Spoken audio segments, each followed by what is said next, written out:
Hello, everybody. My name is Belle Gladue, and I am a transgender teen, and I live in Canada.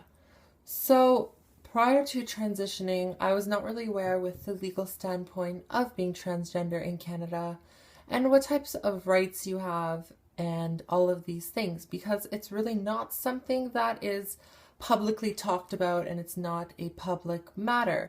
But as I started to begin my transition, I realized that from a government standpoint of view, things are not progressing well for the transgender community, and that is what this video is going to be about. I did do my research just so everyone knows, and I did write all of my information down just so I know what I'm saying is accurate and all of that stuff. So I wanted to talk about Bill C-279, and I'm going to read you what this bill is. Okay, so this enactment amends the Canadian Human Rights Act to include gender identity as a prohibited ground of discrimination. It also amends the Criminal Code to include gender identity as a distinguishing characteristic protected under Section 318 and as an aggravating circumstance to be taken into consideration under Section 718.2 at the time of sentencing, allowing transgender individuals to file complaints over workplace harassment and offering a clear indication to the courts and the community that the government believes these protections should be afforded to the trans population.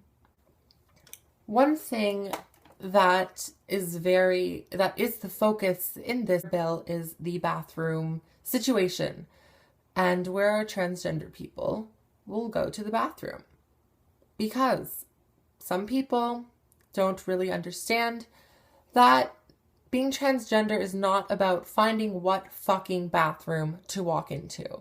Being transgender is waking up and not feeling like you are in the right body, not feeling like you are in the right place, going to school and facing discrimination, going out in public and facing discrimination, facing harassment, facing violence. On top of that, transitioning. So Senator Donald Plett, who is harshly against the hopefully future law, drudged out his reasoning previously trumpeted by Rob Anders that the legislation would allow sexual predators into women's bathrooms. Okay, here's where my opinion comes into play. So, you're really only worried about the bathroom situation, but you're not worried about transgender people getting fired at work because of their gender identity, being harassed in public because of their gender identity, being beaten up because of their gender identity, and etc. Gender identity and hate crimes against transgender people is not a law, and it's not illegal.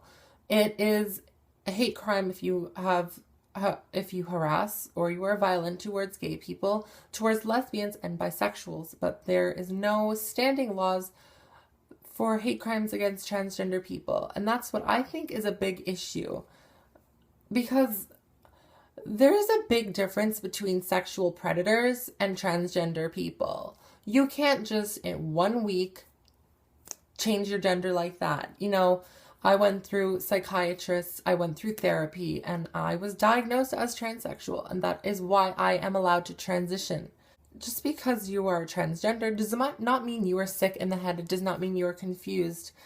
It means that you don't identify with the sex that you were assigned with at birth. I don't want to have to walk into a bathroom and think, oh my God, is someone going to get mad at me? Is someone going to call the police on me? Am I going to get in legal trouble? Why should somebody even have to worry about that when they're going to the bathroom? The bathroom is supposed to be somewhere where you can do your private business and leave. It's not supposed to be somewhere where you go and you're worried about, oh my gosh, am I going to get in trouble? Am I going to be harassed?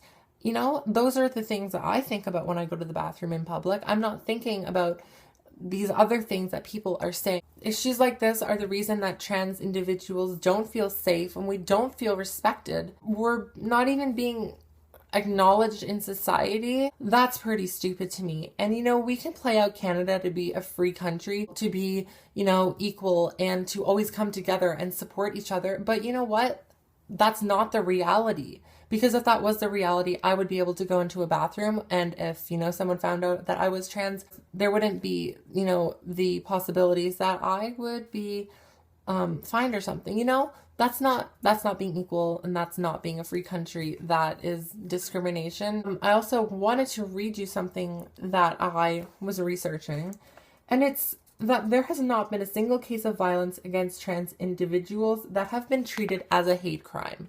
And that is something that I think is a perfect example of the fact that this bill is not fighting for people to have the right to go to the bathroom. It's fighting for the right for transgender people to be safe and to be respected and not have to worry about being beaten up, being killed, being raped, all of these things. This bill is about recognizing transgender people in this generation, in this society, in this culture, in this country. Because if a case of violence is not being treated as a hate crime against transgender individuals, there's an issue with that, and I'm not afraid to say the truth. I'm going to go on to read you a message from Diane Watts, who represents Real Women of Canada. And this is a group that advocates for the values of traditional family and marriage. I think you all can see where this is going. She told the committee that she opposes the bill and referred to a change of gender identity as dissatisfaction. Okay. Here's what I have to say to you, Miss Watts. You have no right to claim that my change of gender is dissatisfaction.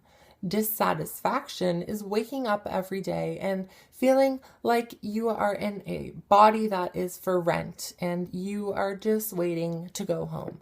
Dissatisfaction is going to school and, not knowing if someone's going to call you a faggot or a ladyboy or a tranny. Dissatisfaction is knowing that my own community and my own group of people are not even being recognized by this country. Dissatisfaction is the fact that people like you are so narrow-minded that you would rather have us suffer than be equal and be treated like human beings. And almost like what we're doing and how we are transitioning has an effect on your life. I don't understand how it has an effect on your life to the point where, you have the nerve to say that this is dissatisfaction and, it shouldn't be this way. So honestly, what I have to say to you is that you don't know fuck about my situation. You don't know shit about where I'm coming from. And you really, you pissed me off. That's basically what I have to say to you. So I previously talked about this Don Plett gentleman. So Don Plett, a former Conservative Party of Canada,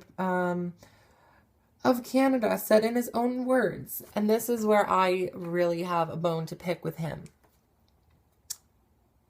They should not be discriminated against when it comes to employment or housing.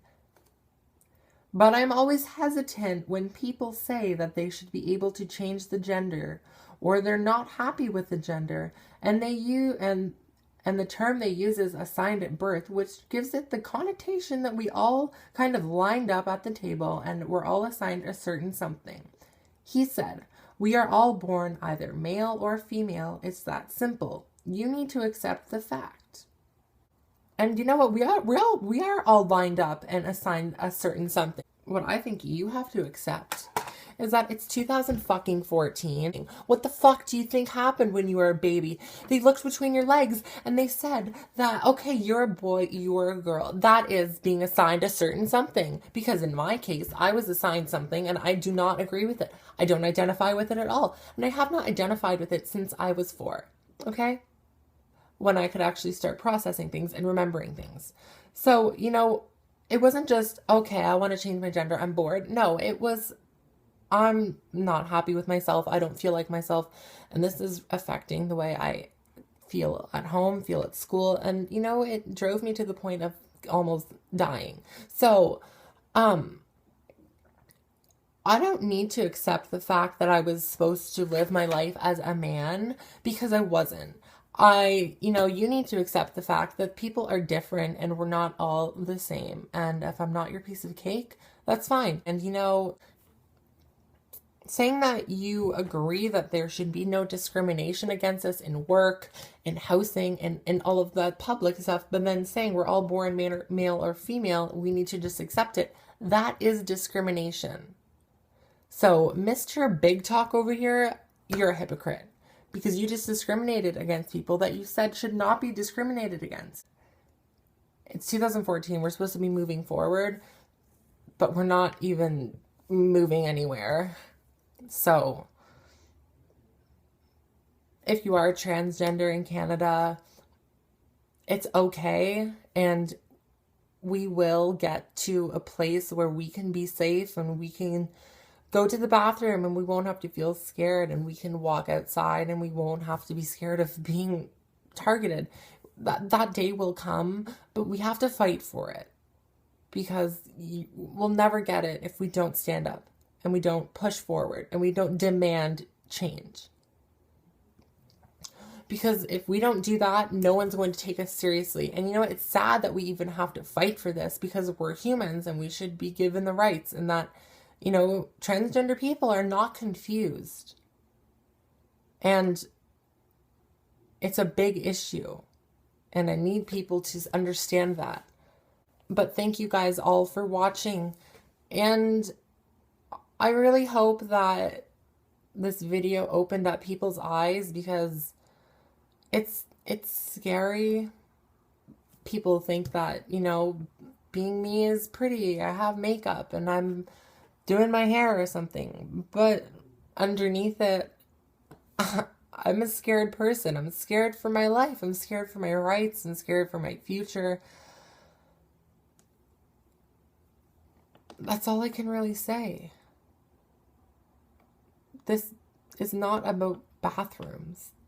This is about treating trans people with respect and treating them the way that they should be, the way that you are treated. We are no different than anyone else. At the end of the day, we are all human. And nobody should be treated any different than that.